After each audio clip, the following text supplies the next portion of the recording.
Pour ne rater aucune de nos vidéos, n'oubliez pas de vous abonner et d'activer la cloche. Une campagne présidentielle, excusez-moi, ce n'est pas une élection de chef de classe. Ça demande des moyens. Ça, on le sait. Donc, vous ne pouvez pas dire que vous allez venir être candidat, vous venir convaincre les Ivoiriens si vous n'avez pas de moyens. Mais là, quand on dit que vous n'avez pas de moyens, là, ça ne veut pas dire votre salaire. Je suis désolé. Quand vous avez un projet, vous portez un projet, mais je l'ai expliqué, c'est comme un projet basique.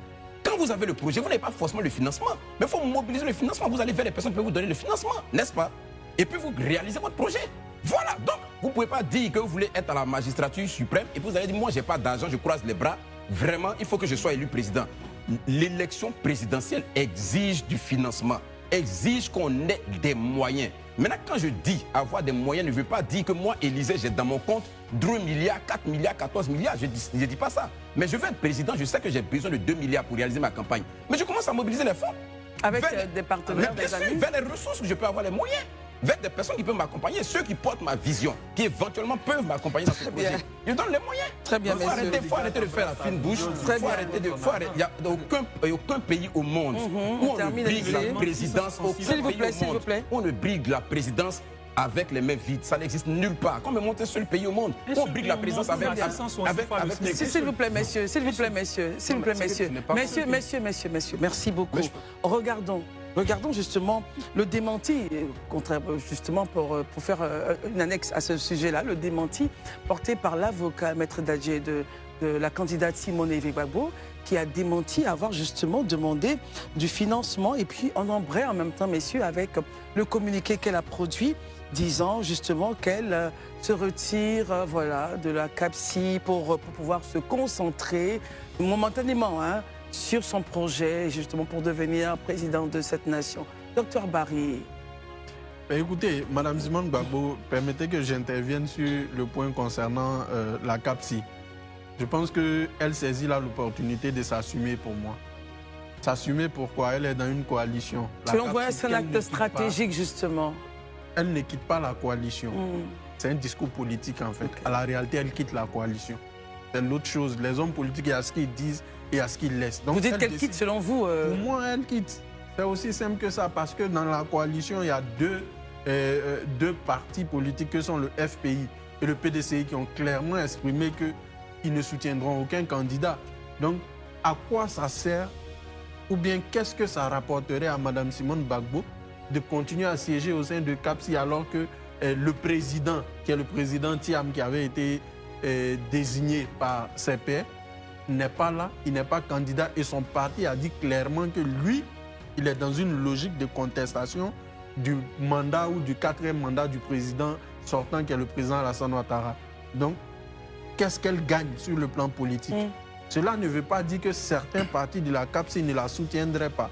Je pense par exemple au COGEP et à d'autres partis. Il y a une rencontre entre elle et le COGEP aujourd'hui, Charles Blé Goudé et elle, oui. Qui sont dans l'alliance. Mais à partir du moment où les deux partis les plus importants, pourquoi? Parce qu'ils ont un passé électoral.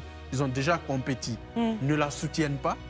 Personnellement, je pense qu'elle fait bien de décider de prendre son destin en main et d'agir sur le terrain parce que le Conseil constitutionnel a validé sa candidature et elle a le droit de compétir pour respecter le suffrage en termes de parrainage que lui ont accordé les Ivoiriens. Très bien. Arnaud, votre réaction là-dessus. Messieurs, il faut rappeler qu'on va aussi rajouter le sujet donc, de la conférence du procureur de la République vis-à-vis de notre responsabilité sur les réseaux sociaux. Donc on va y aller un peu rapidement. Oui, juste en quelques secondes. Moi, le commentaire que ça appelle, c'est que je pense que elle n'aurait pas quitté le CAPSI que... la CAPSI. C'est là. La CAPSI, la coalition. La coalition. La coalition. Elle n'aurait pas quitté la CAPSI qu'on ne serait même pas en train d'en parler aujourd'hui. Je pense que malheureusement, c'est un projet qui n'est pas arrivé à son terme, parce que les objectifs qui étaient assignés justement à cette coalition étaient entre autres améliorer... Oui, elle a reconnu dans son point. Tout à fait. Améliorer les conditions électorales, appeler à une révision de la liste électorale, de la CEI, etc.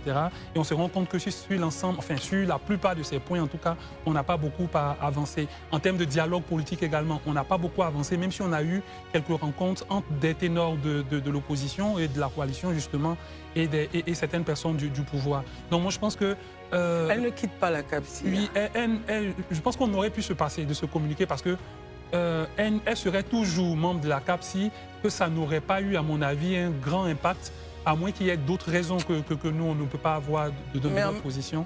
Mais en même temps, est-ce que ce n'est pas de la responsabilité de Mme Simone Gbagbo de dire « nous sommes dans un groupe, au vu de mes engagements nouveaux, je me dois de ci, de ça, mais je n'abandonne pas le navire », c'est ce qu'elle a dit. Ah oui, elle n'abandonne pas le navire, mais comme l'a dit Barry, c'est presque comme...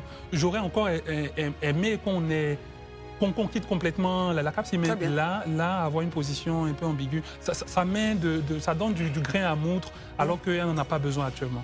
Gandhi, votre avis là-dessus? En fait, Christelle, moi, à ce niveau-là, je veux saluer d'abord Simone Gbagbo. Je pense qu'elle est restée Simone. Elle n'a pas rusé avec la vérité. Elle a été claire. Et elle ne dit pas qu'elle quitte, en fait. Vous savez, la CAPSI, c'est une coalition de plusieurs partis politiques et d'organisations de la société civile. Elle dit, elle va se faire représenter. Ça veut dire que compte tenu du challenge, elle est candidate à l'élection présidentielle, elle sera là en train de faire des meetings, en train de bouger, rencontrer des personnes. Physiquement, elle ne sera pas là. Donc, ça ne veut pas dire que MGC ne sera plus à la coalition. À défaut d'elle, il y a des personnes, des ressources dans son parti qui peuvent la remplacer au cours de certaines réunions. La preuve est qu'aujourd'hui, elle est candidate. Je pense qu'après elle, il y a une porte-parole qui est Daniel Boni-Claveri. Mais l'idée, c'est quoi? Aujourd'hui, qu'on le veut ou pas, la CAPSI n'avait plus sa raison d'être, puisque c'était pour un objectif qui était commun à toutes ces organisations, à tous ces partis politiques-là, mais qui n'a plus sa raison d'être parce que il y a eu la validation de certains candidats, ils ont demandé, elle-même elle a reconnu, il y a eu un échec dans ce qu'ils avaient voulu comme objectif.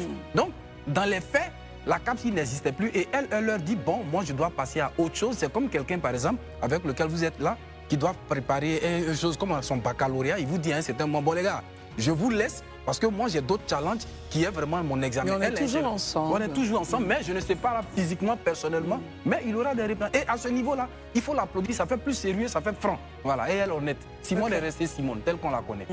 Élisée Boloubeur. Oui, bon, je pense que la déclaration est là. Si vous permettez, je vais juste lire le paragraphe 3. Ok, allez-y. Voilà, mais force est de constater aujourd'hui que la CAPSI Côte d'Ivoire n'a pas réussi à obtenir les réformes du système électoral désiré. Le gouvernement n'a pas accepté de convoquer le dialogue politique avec les partis politiques et les organisations de la société civile. Nous nous rendons donc aux élections dans des conditions plus âpres qui exigent un investissement complet en temps, en énergie et en ressources humaines. Mon objectif est de gagner l'élection présidentielle pour réaliser toutes les réformes qui fondent l'existence de la CAP Côte d'Ivoire. Mais Mme Simone Gbagbo ne peut pas être plus claire que ça. Elle vous dit qu'on a mis cette coalition-là dans un objectif. L'objectif, c'était d'obtenir un dialogue politique. L'objectif, c'est d'obtenir des réformes électorales. Force est cependant de constater à un mois de la présidentielle que nous n'avons pas réussi ni à obtenir le dialogue politique, ni à influencer les réformes électorales. Donc, aujourd'hui, je suis face à une réalité. Depuis le 8 septembre dernier, je suis candidate à la présidentielle. Et ça requiert de moi de l'énergie, de l'engagement, de la force, de la mobilisation des ressources humaines. Ce qui ne me permet donc pas d'assumer ma responsabilité de porte-parole de la coalition parce qu'il y a d'autres enjeux. Mais elle n'est pas plus claire que ça. Et je pense que c'est de la responsabilité. C'est ça qu'on appelle un acteur politique responsable. Il sait analyser à froid les situations et puis prendre ses responsabilités. Ça peut ne pas être compris. Ça peut, en tout cas, pour ceux qui ont un minimum de bonne foi peuvent comprendre sa logique. Mais ça peut ne pas être compris. Mais toujours est-il que tous autant qu'ils sont, ils savent ce que Simone a eu comme impact. Quand vous dites tous autant qu'ils sont, vous parlez donc? Les membres de la CAPSI, ils savent ce que Simone Yves Gbagbo a eu comme impact dans cette coalition-là, au point où aujourd'hui, ça devient une coalition dont on en parle. Parce que pour rappel, il ne faut pas que vous oubliez, le président de la CAPSI, ce n'est pas Simone. Simone n'est qu'un porte-parole. Le président de la CAPSI s'appelle comment? Monsieur Tidiane Thiam. OK, qu'on entend moins concernant la CAPSI par rapport à Simone qui, elle, a battu le pavé pour cette coalition-là.